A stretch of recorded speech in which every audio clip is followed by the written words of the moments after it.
Itsy Bitsy Christmas by Max Lucado. Bitsy, watch out! Itsy grabbed his little sister's tail and pulled her back just in time. The big wagon rolled past and splashed him with mud. Be careful, Bitsy, you don't want to get run over.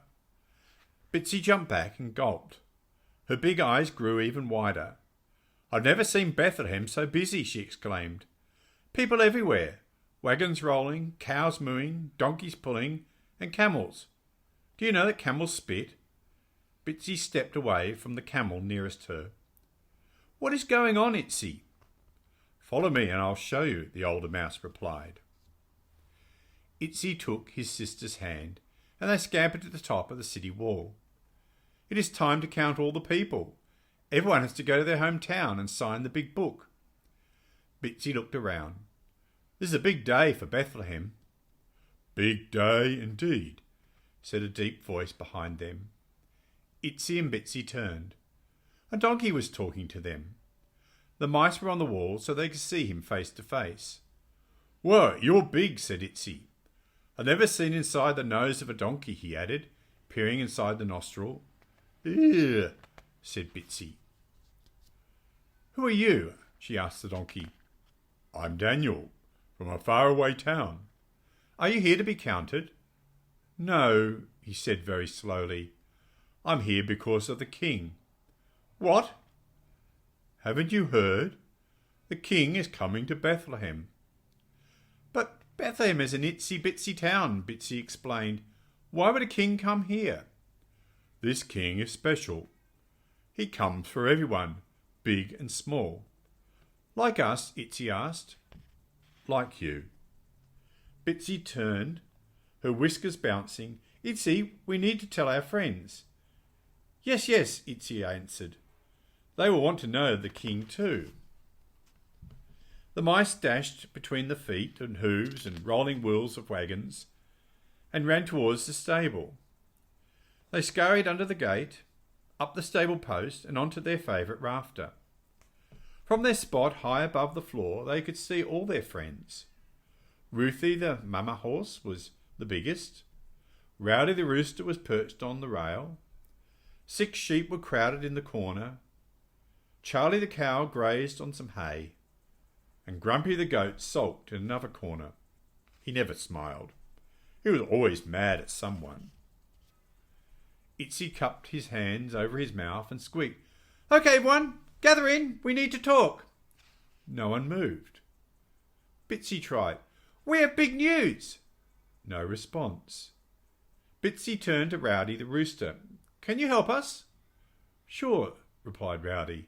I love any excuse to make some noise. He leaned his head back and cock-a-doodle-doo. The animals lifted their heads. Hey, groaned Grumpy the goat. Knock it off, I'm trying to nap. Itsy and I have some very big news. You're moving, Grumpy muttered. Grumpy, be nice, said Ruthie the mama horse. Itsy and Bitsy, tell us your big news. A king is coming to Bethlehem, to us. No one spoke for a long time. Then Rowdy crowed, A king to Bethlehem? That will never happen. The others snorted, barred, neighed and mooed in agreement.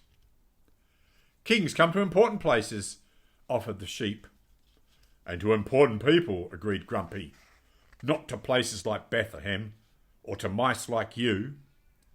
Itsy and Bitsy, Ruthie the mama horse spoke. I'm afraid this place is too common for a king. No king would care about us. Itsy looked at Bitsy. Well, Bitsy and I are going to find the king. Good luck with that, chuckled Grumpy. To see the king, to see the king. Bitsy zipped down the post and out into the street. But then she stopped. Itsy, where will we find him? Itsy paused for a moment, placing his finger on his chin. Well, let's go where important people go, to the city gate.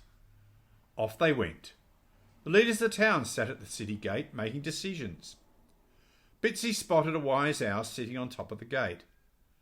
Mr. Owl, she shouted, we hear that a king is coming to Bethlehem. Have you seen him? A king in tiny Bethlehem? You won't find a king here. So the king hadn't come to the wise ones at the city gate. "I know," offered Itsy. "Let's go to where the camels live. Kings ride camels, don't they?" So the two mice scampered over to the camel corral. "Mr. Camel," they shouted, "we are looking for a king. Have you seen him?" "Silly mouse. I carry some very rich and important people in my day, but I assure you they didn't come here. Kings don't come to common places like Bethlehem." But we talked to a donkey and..." "Never trust a donkey," snickered the camel. Itsy sighed. "Where else can we look?" "Well, we'll look everywhere," said Bitsy. The mice ran to the main street where busy people rushed around. Lots of busy people, but no king. They ran to the hotel where sleepy people spent time resting. Lots of sleepy people, but no king. They ran to the city market where the business people worked all day. Lots of working people, but no king. Finally, Itsy and Bitsy began to get tired. It was getting dark. "Let's go home, Bitsy," Itsy sighed. "Everyone is right. No king is coming for us. We aren't important enough." Bitsy started to object, but didn't. A tear formed on her cheek as they headed towards home. "I always wanted to see a king. Now I guess I never will." But when the mice neared the stable, they saw Daniel the donkey, the same one who had told them about the king. Itsy and Bitsy ran up onto the stable fence. "We've looked all over the town for the king. We couldn't find him."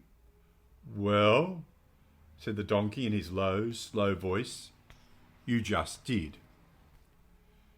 Daniel motioned his head to the centre of the stable where all the animals stood in a circle. The two mice scampered up a fence post and looked. A little baby was asleep in the manger. "Who is he?" asked Itsy. "He's the king," replied Ruthie.